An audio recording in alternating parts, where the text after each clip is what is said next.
Hello guys, and welcome to week 5. Week 5 is all about meal prep. And who here loves meal prep? Hey, let's put your hand up. I thought so.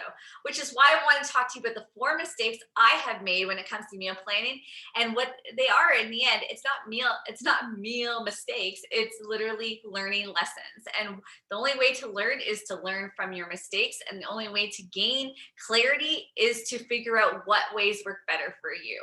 And number 1, what started working better for me is to not make all my meals in one day so that they last through the whole week, because let's just face it, by the end of the week, chicken does not taste as good as on day 5 as it did on day 1. And although I did what I had to do in order to make my ends meet, it's something that I don't recommend and I don't want you to do, because at the end of the day, I don't want you to be resenting the meal prep. I want you to be enjoying the whole foods. And again, I didn't mix things up, which was my mistake number 2. Mix things up, change it up. Do not have the same thing every single day for like what I did for 22 weeks. It is not good for you. If anything, by the end, your tummy, it just doesn't understand food anymore. It starts not working properly and you start becoming more bloated.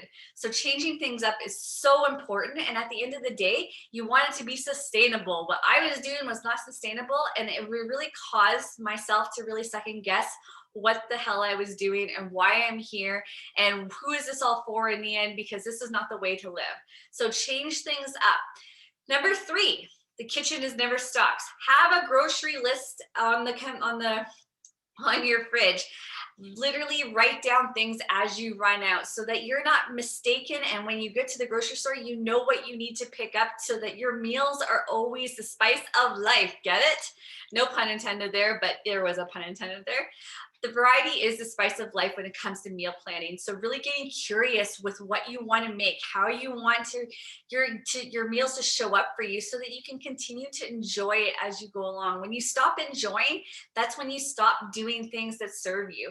You have to enjoy the process through it the whole way through. There is no destination when it comes to meal prepping. This is something that is a part of your life. This is something that keeps you feeling optimal, keeping fueled, figuring out what works good for your body instead of always going to the fast foods out there. This is what stops you from doing stuff like that, because you're enjoying what you're doing. You're seeing a difference in how you're showing up, your body, your skin, your hair, your nails, your energy.